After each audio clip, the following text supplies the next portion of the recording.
Somebody said, women don't like Donald Trump. I said, I think that's wrong. I think they love me. I love them. I love them. You wouldn't have your job if you weren't beautiful. It's very sad. It must be a pretty picture you drop into. And I'd look her right in that fat, ugly face. She's gotten a little bit large. I don't think you should dress like you weigh 120 pounds. I don't want to sound too much like a chauvinist, but when I come home and dinner's not ready, I go through the roof. A person who's flat-chested is very hard to be a 10. She ate like a pig. You could see there was blood coming out of her eyes, blood coming out of her wherever. The boob job is terrible. You know, they look like two light bulbs coming out of a body. Is unattractive both inside and out. I fully understand why her former husband left her for a man. Maybe she should feel that way. There are a lot of women out there that, you know, demand that the husband act like the wife. I've said that if Ivanka weren't my daughter, perhaps I'd be dating her. She's really a beautiful baby. She's got Marla's legs. We don't know whether or not she's got this part yet, but time will tell. What happens if Marla gained this kind of weight? Would you drop her? I'd say start working out. I have no respect for her. I don't think she's very good. I would say she's in the 4 or 5 category. Right. I like the way she used to look. I don't like the way she looks now. There are 2 other women now who claim that there'd been sexual harassment. They probably do love their names splashed across the front pages. You say, oh, hello, darling, how are you? And you get sued because you've destroyed somebody's life. It's ridiculous. You have a young woman that was in his room, his hotel room, late in the evening at her own will. You have a young woman who was seen dancing for the beauty contest, dancing with a big smile on her face. Planned Parenthood should absolutely be defunded. Do you believe in punishment for abortion? Yes or no, as a principle? There has to be some form of punishment. For the woman? Yeah. Do you think she felt pressure to come back after 3 weeks? I don't think so. I think she loves her job. She wouldn't have felt the need to do that because you might have replaced her otherwise. No. Although it's an interesting premise. I have been better to women than any of these candidates, frankly. Hear that? Someone's got to turn that off. Let's clean up the microphone. Come on. Someone's got that feedback on. I don't hear it. I don't hear it. All right. Everybody in the room hears it. We hear it. Okay. I think it's that radio guy in the back of the picture. All right, good morning, everyone. I'm civil rights attorney Lisa Bloom, and I'm very proud to represent Cathy Griffin. Cathy is not only one of the funniest humans alive, she has been a bold advocate for women, the LGBT community, people of color, and veterans for many years, including numerous stand-up performances for the troops in Iraq, Afghanistan, Kuwait, and Uzbekistan, places that many other entertainers were too scared to go. She is also the proud daughter of a vet. During the campaign, Donald Trump said of a female reporter who had called him out on misogyny, quote, she had blood coming out of her eyes. She had blood coming out of her wherever. Cathy did not forget that disgusting remark, for which Trump has never apologized. Cathy teamed up recently with a photographer to mock Trump, our mocker-in-chief. What would it look like if his own insults were turned on him? Wearing a pussy bow blouse in a nod to his caught-on-tape bragging about grabbing women's genitals, she held up a Trump mask with fake blood coming out of the eyes and coming out of the wherever in full hyperbole with a stern look on her face. As she said in her social media posts accompanying the photo, quote, I captioned this, there was blood coming out of his eyes, blood coming out of his wherever. It was a parody of Trump's own sexist remarks, taken to an extreme, absurdist visual. Like many edgy works of artistic expression, the photo could be interpreted different ways, and Cathy was fine with that. But Cathy never imagined that it could be misinterpreted as a threat of violence against Trump. That was never what she intended. She has never threatened or committed an act of violence against anyone. Her life's work is to make people laugh. And as soon as she learned that this is how it was being received, she was horrified, and she took down the picture, and she asked the photographer to take it down, and as fast as possible, she videoed a heartfelt apology, literally begging us for forgiveness. That should have been the end of it. Many male artists have created far more disturbing imagery. A Marilyn Manson music video shows him beheading a Trump figure. The band Municipal Waste has an image of Trump with a bloody gunshot to his head on a band t-shirt. The band GWAR has had violent images like this for president after president for years. They're all just considered bad boys. Unlike these male artists, Cathy apologized. Unlike these male artists, Cathy has endured the most powerful man in America and his family using their power to target her and her employers after she apologized. The president took a break from his busy schedule of tweeting nonsense words to target her satire, calling her sick. Melania Trump, who has remained silent about her husband's effort to deny health care to 24 million Americans, cut Meals on Wheels and Planned Parenthood, chose to break her silence on news events to personally challenge Cathy's mental health. Donald Trump Jr. took a break from killing leopards and elephants to hound CNN and its anchors on Twitter to try to get them not just to fire her, but to ban her from the network where she has worked for 10 years entirely, presumably forever. But that wasn't enough. He also targeted a children's book author in his tweets, suggesting that his followers contact the publisher to fire him because Don Jr. didn't like one of his jokes that was supportive of Cathy Griffin. The message is clear. Criticize the president, lose your job. And that's what happened to Cathy, and more. As a result of the First Family's bullying of her and of those she does business with, Cathy has been vilified. She's been receiving a lot of death threats. She's had her personal website and her social media channels shut down, been fired from multiple jobs, and had multiple events canceled. The Secret Service has reached out to her. The Secret Service has reached out to a comedian. She has had to retain a criminal attorney who is here today, Dmitry Gorin. That's D-M-I-T-R-Y-G-O-R-I-N. And he can answer questions at the end about his work.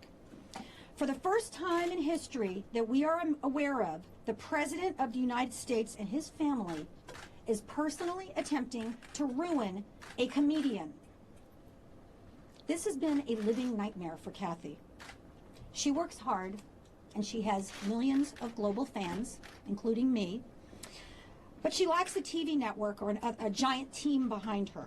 And she has been suffering through this virtually alone, as every kind of vile threat has poured in.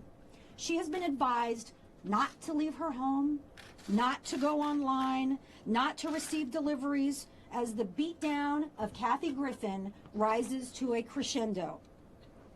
It stops here. It stops now. This is insane. Ted Nugent threatened to kill President Obama. Trump invited Ted Nugent to the White House. Trump does not realistically fear 56-year-old, 110-pound Cathy Griffin. Trump himself is currently facing 2 lawsuits for inciting violence at his rallies when he told his followers to, quote, knock the crap out of protesters or, quote, punch him in the face. Cathy has a First Amendment right to make whatever provocative art she chooses. Whether or not you get or like her artistic expression, in America, Cathy has the right to publicly parody the president. In Russia, feminist artists Pussy Riot were imprisoned for 2 years by Trump's buddy Putin. In the U.S., the Supreme Court has ruled in a series of long-standing bedrock constitutional cases that political satire is protected, and the government cannot retaliate against citizens for it.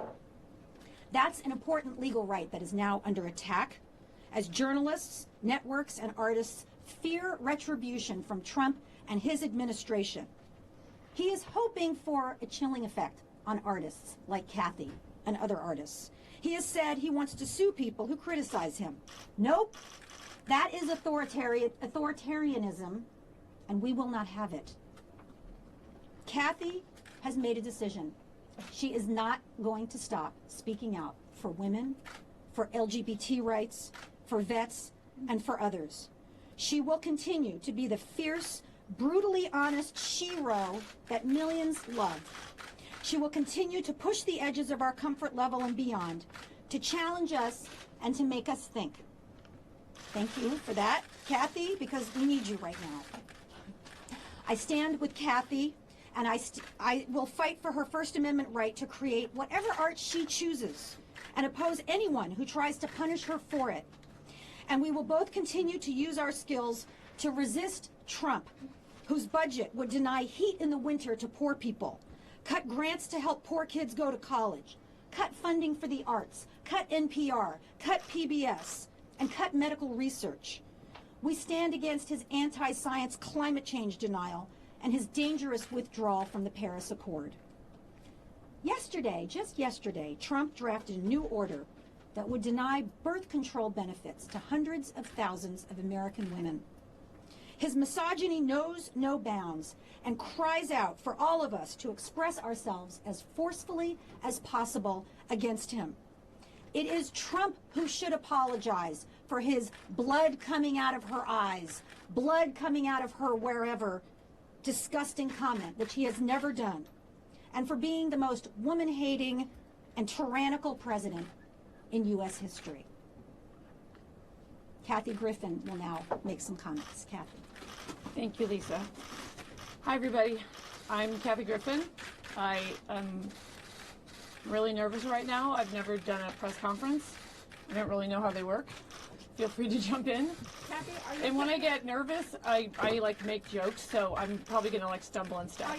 She's gonna make some comments and then we'll do questions, okay? I sort of had a speech prepared, so but let her like talk. my notes are by the wayside. It's all off the cuff. Look, I'm not afraid of Donald Trump. He's a bully. I've dealt with older white guys trying to keep me down my whole life, my whole career. I'm a woman in a very male-dominated field. I love what I do. I love making people laugh more than anything in the world.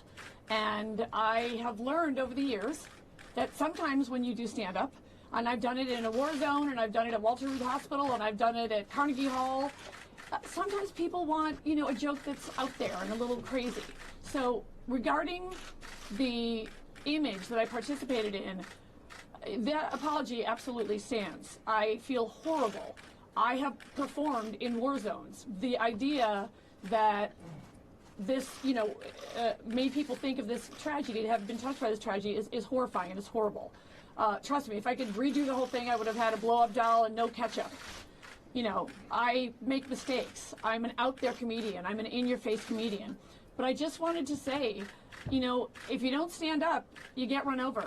And what's happening to me has never happened, ever, in the history of this great country, which is that a sitting president of the United States and his grown children and the First Lady are personally, I feel, personally, trying to ruin my life forever.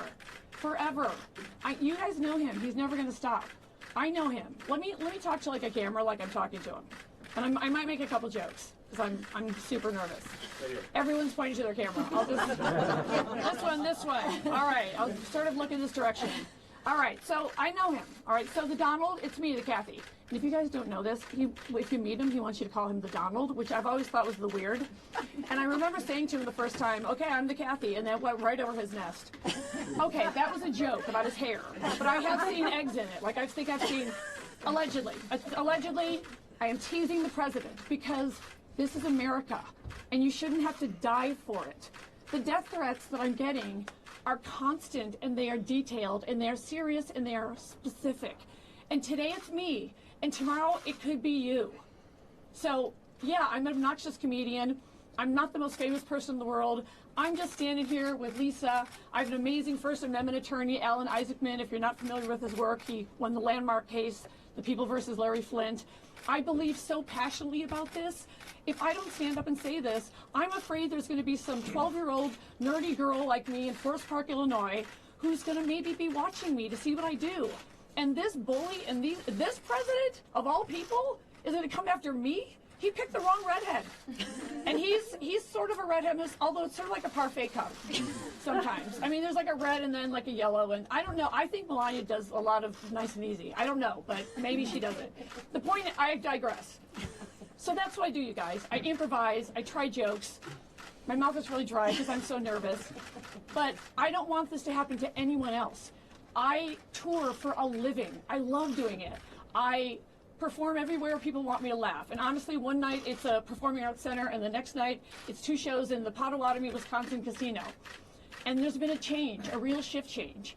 In, you know, starting maybe obviously about 18 months ago, where Fox News ain't got nothing on me.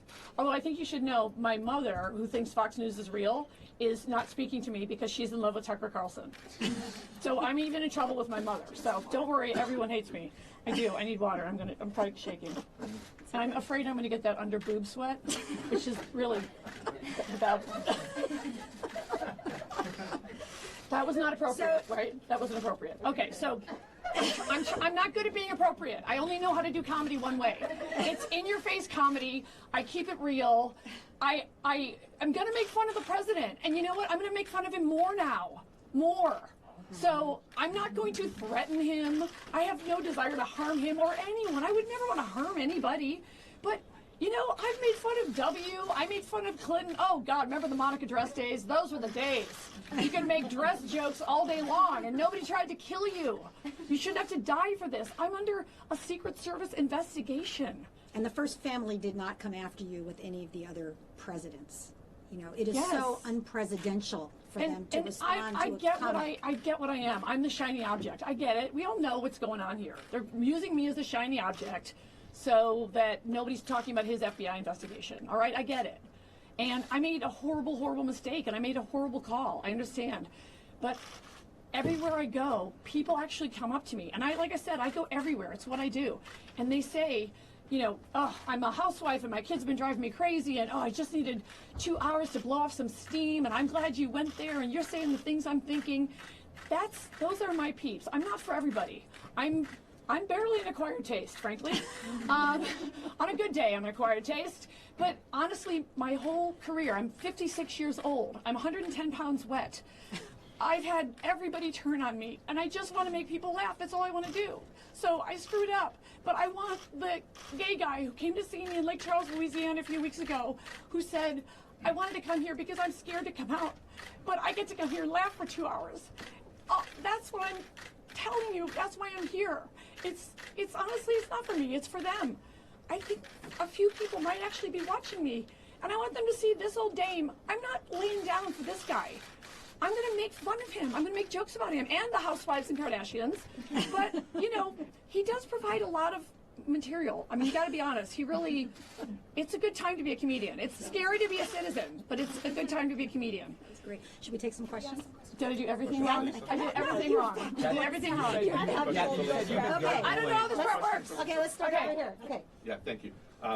In December 9th, reporter Shira Levine, quoted you as saying that you were happy to deliver a beatdown to Donald Trump, and also to Barron, and that you, quote, wanted to go down hard on Donald and go direct for Barron Trump. When is this quote from? This is a quote. Yeah, I've said that in my act. Oh, okay. Yeah. She said that in her act. So years ago. So you admitted you're going after Barron Trump. Is that what this is all about? I think a comic should be able to make fun of everybody. Like, I apologize. My question was for Lisa. Oh. So are you aware that your client is trying to go after Barron Trump? Okay, so that's a ridiculous, misleading question. And she hasn't said a single word here today about Barron. You're talking about something from a comedy act from years ago, I think.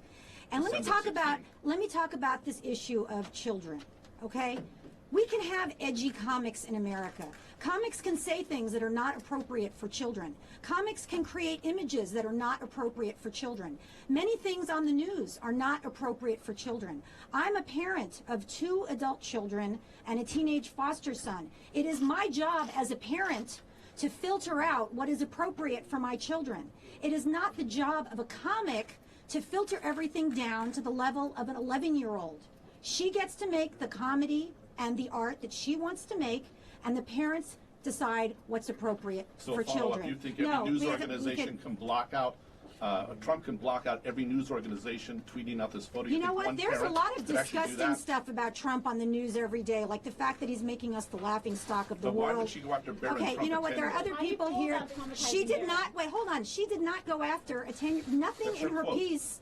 had to do with Barron. So you're trying to make something that doesn't What are your exist. thoughts on reports? I make fun of everybody in my act. I make fun of I'm like one of those people that makes fun of everybody in my act, myself the most. But I'm super real, and I sort of have this gauge. If it's real or it's shocking, and sometimes I say shocking things to kind of wake people up. But yeah, I said that during a live show. I make fun of everybody in my act. I mean, you know. How do you feel about the fact that he was traumatized? Well, allegedly. We don't know that. You're assuming that everything the Trumps say is true, and in fact, we know that many of the things that the Trumps say are false. So, again, comedians get to be edgy. Comedians get to use four-letter words. Comedians get to make visual representations that are not appropriate for children. News organizations can decide what they're going to put on daytime TV, and parents can decide what's appropriate for their children to see. Next question. Kathy, I'm also not appropriate for children, I would say, across the board. Like, trust me, like when I used to do a joke in my act when I was doing clubs, when I would, sometimes someone would shout out, "I've got a kid here." And I'd say, "Well, you're at the wrong effing place." Like, I'm very open about that. Yeah. I think my shows even say you have to be 18. So I did say that at a live show. And in my live shows, I go off. Like, I go off. Mm-hmm. And I feel at this time more than ever, you need me on that wall. You need comedians to go off. And there's a spectrum. So I'm a big comedy fan. And I think it's important to have comics that do super clean comedy, comics that do political commentary, prop comics, all of it. So I'm you know, this is the kind of comedy I do. So it's the style of comedy that I do. Kathy, you said you've been bullied by the Trump family. Have they reached out to you outside of social media? I don't think they have to. My impression is that they have mobilized their armies or their bots or whatever they do. Like I said, it's quite clear to me that they're trying to use me as a distraction, and I'm not going to be collateral damage for this fool. Kathy, I think he's a fool. So I'm going to say I think the president is a fool. We're sort of going around this way. So. I can say that. Do you have fear for your career after this storm dies down? Absolutely. I don't think I will have a career after this. I think he, I'm going to be honest, he broke me. He broke me. He broke. And then I was like, no, this isn't right. It's just not right. And I apologized because that was the right thing to do and I meant it. And then I saw the tide turning and I saw what they were doing and I went, oh, okay, they're trying to spin this and they're making it about Barron, and obviously that was never my intent. I would never want to hurt anyone, much less a child, but I started to see what was really happening, and then it was a mob mentality pile-on. And so many people have expressed to me personally across the country at my shows, they're scared. So yeah, I don't know if I'm going to get arrested today. I don't know. What do you think about CNN firing you? Excuse me? What do you think about CNN firing you? It's hurtful to me. It's hurtful. Yeah. It's censorship is what it is. I'll say it more bluntly. She worked there for 10 years. Look, she was the best thing about New Year's Eve. There's a bunch of old white guys trying to silence me, and I'm just here to say that's wrong. You don't have to like me, but you shouldn't silence a comic. As Larry King said, Ted Turner would never have done it. Can we go around? Has Kathy talked to Anderson? Have you had a chance to talk to Anderson Cooper yet? Has the Secret Service talked to you? So, Secret Service questions. This is Dimitri Gorn. Sure. So, let me see. I'm Dimitri Gorn. I'm the criminal defense attorney. Can you move to your left, sir? Sure. We're representing Kathy in the criminal investigation, which we believe is going to be closed, and we're going to fully cooperate with the Secret Service in their investigation. We don't even think it should have ever been opened.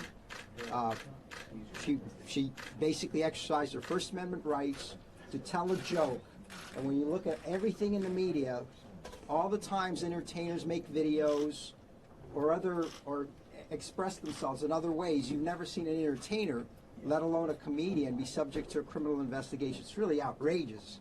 And I believe she's going to be cleared. I believe the Secret Service is, doing their job, I suppose, anytime they perceive there's a threat, but there really wasn't a threat. Ms. Griffin has expressed to you, it was just a bad joke.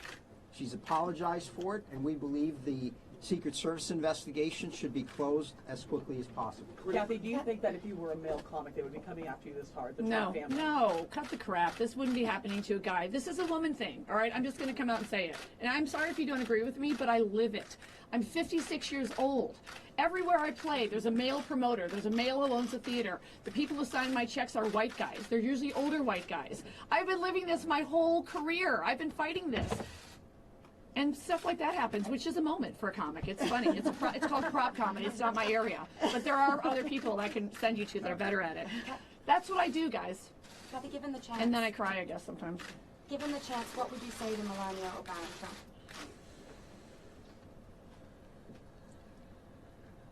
Do you have anything to say to them? I don't think so. Okay, she doesn't have anything to say to them. Cathy, critics might say, do you really think, with all that's going on in the world, the White House is going to mobilize with old white men to ruin your career? They have. Why It's are you on Twitter. Why are you doubting it? It is all over Twitter, but it's coming directly from the President of the United States to a 56-year-old female comedian who has no studio backing her, no network backing her. I don't have a big franchise movie coming out. He picked me. Don't you get it? I'm the easiest target. It's D-list comedian Cathy Griffin. You know what my life is? I go town to town with my bucket of dick jokes, and I try to make people laugh as hard as I can. Did I say that? I meant, okay, but first of all, I didn't grab anybody's you-know-what, so... Cathy, what do you say to There. Melania saying that you have mental health issues? Well, I think there's a lot of people in this administration that seem like super nuts, and I feel like it's weird that you guys or anybody's acting like they're not like nuts. Like they seem like a bunch of nut jobs. I feel like I'm Okay, gonna. but I also want to say something else. You know, Cathy Griffin and Donald Trump are not equals. He is the President of the United States. We used to say that with great power comes great responsibility. We used to hold our presidents to a standard that they don't criticize artists and comedians. I mean, that is the point here. He's not just Donald Trump, real estate developer, having a celebrity feud. He's using the power of the federal government against her. There's a Secret Service investigation of her, which is completely ridiculous. And he and his family is calling on Twitter for her to be fired from her job. All my jobs. That's what this is about. Yeah, one is not enough. Two is not enough. Anybody who supports her should get fired from his job. That is outrageous and unprecedented. Cathy, how many jobs have you lost so far this week? How many cancellations of concerts? Up to date, I think I've had 5 cancellations of concerts. I have to say the most ironic one is a casino in Albuquerque. I'm just saying there's some irony there. Yeah, what did you think of those first few hours? Okay, so you guys want the story of what I was thinking? Is that correct? Didn't you speak to Tyler in the morning, and didn't he ask you if you were ready to make some noise? Yes. Okay, so what happened was so simple and so silly that I'm just going to have to tell you it honestly, but I know it's going to sound probably stupid. Okay, so my day job, as you know, is I go around the country and I stand in front of a microphone and I write all my own material, and I've done 23 stand-up comedy specials, more than any comedian, male or female, living or dead. And the reason I say obnoxious stuff like that is because I want young women watching this to know you can break a man's record. Yes. And I did it just to break a man's record. And by the way, I then broke my own record. Yes. So that same woman, if she's doubting herself, goes, dang, she didn't break her own. And people ask me why, and I go, just because I felt I had to. All right, so that's like my big thing, right? So what happened was, you know, I'm a comic and I'm an actress, and I've had a reality show and a talk show and 3 shows with my name in the title, etc. I've been on Law and Order. I've done all kinds of jobs. And so part of my life is I do all sorts of crazy things. I do stand-up comedy. I filmed a spoof of the film Annie, entitled Granny, where I played the oldest orphan who was not adopted unfairly. So, you know what I mean? And I just did it for nothing with my friends, for free, for fun. So Tyler Shields is a photographer who I think is super artsy-fartsy, as my mother would say. I don't know if I swore. Not really. Okay. And I'm very vulgar. I'm too vulgar for children, by far. Don't let your children near me, or come to my show. Don't bring them. All right. So anyway, we get together every couple of years and we do really ridiculous photo shoots. And I know his history, and some of his work is, I think, powerful. So he does sort of glamorous things, and you know, he took a picture of me in the morning where I looked about 15, and that was fun. And then we did this really ridiculous picture of me laying out in the backyard in a latex bikini, which you're not going to be able to unsee. But anyway, obviously I'm making fun of the fact that I'm 56 years old and I have a banging bikini body and I'm in everybody's face, and by the way, here's my cellulite. You know, that's what I do. I turn things on its ear. And then some of his work I thought was powerful. He did an image of a bus full of African-American people reading the title of the paper the day JFK died. And that was powerful. He did an image that was powerful of an African-American man lynching a Klan member. powerful. So I know he goes there. So every shoot we do one like, you know, we think of the song, let's give him something to talk about. We give him something to talk about. We put about 5 minutes thought into this. I apologize. I really screwed up. It was the end of the day. We'd been doing all these silly photos. And I said, as I said on the tape, all right, let's get in trouble. Let's give him something to talk about. And, you know, of course you got to make fun of Trump, most obvious. And there's so much there. And so I started thinking about that Megyn Kelly thing. And by the way, I'm sure Megyn Kelly can't stand me, but I don't care because I'm always going to stick up for a woman who I feel is being demeaned by Trump, even if they don't like me, right? So I thought of that, you know, blood coming out of her eyes, blood coming out of her everywhere. And the guys went in the kitchen and they were making fake blood with ketchup, and I didn't have a full prop. And so I had like a styrofoam wig head, and I sent out my assistant to get, you know, like a mask from a party store, and we were stuffing it with Kleenex. The whole thing took minutes. And then I thought, well, let's make this really obvious that I'm really making an absurdist, artsy, statement-y thing. And that, by the way, that's the technical term.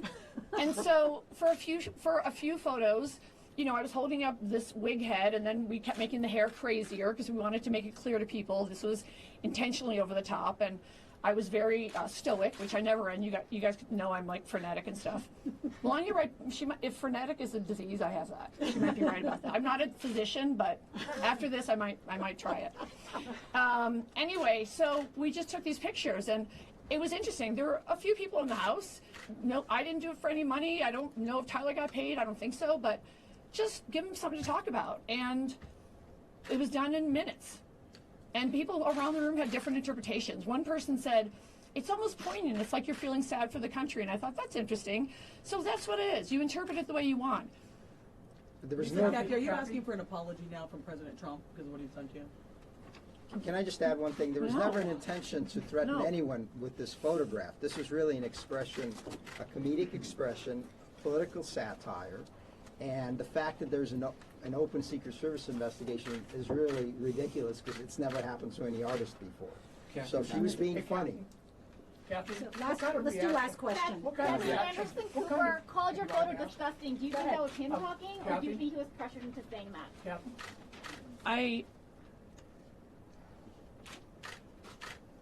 How can we know? I don't know. That hurt. That's all. You know, I really. Okay. Last question. You've already asked it. Kathy, I saw some tape of you at the end of the photo shoot, and you made some comments off the cuff, like, you know, I know we're going to go to prison over this. Right, we're going to go to Mexico. So yeah. What kind of reaction were you expecting? Okay, so like I did a picture with Tyler a couple years ago, and it was like, you know, a statement picture, right? And I used it for some of my tour stops, and some of the stops thought it was too creepy. And it was a photo of a man's hand with scissors trying to cut my tongue out, as in men trying to silence a woman. Like, you get it, it's pretty obvious, right? And so I thought it was similar to that level. I thought, okay, I know I'm going to get some, as my mother would say, guff for this, but I did not think that people would be trying to murder me and mobilize other people to murder me. And I wish the president would govern instead of trying to do whatever he's trying to do. Okay, thank you, everybody. Kathy, what's your opinion of this First Amendment expression of you beheading Lisa Bloom? What is your opinion of that First Amendment expression of you beheading Lisa Bloom? Is there a question? Is there a comment you would have about this image of beheading Lisa Bloom? I wonder. This is a First Amendment protected expression, and we really got to make sure that nobody gets bullied as a result of this. And the woman outside that handed it to me, she should not be bullied. Okay, we want to make sure that this First Amendment expression is protected, and I'm sure Kathy will protect it. Thank you. Who are you with, sir? Who are you with? Who are you with? Who are you with? Who are you with? Gateway Pundit. What's your name? Jim Hoff. What's Gateway Pundit?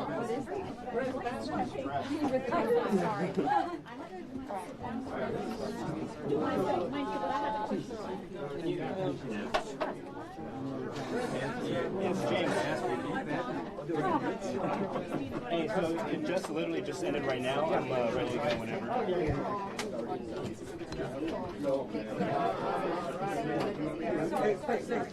Do it. I don't think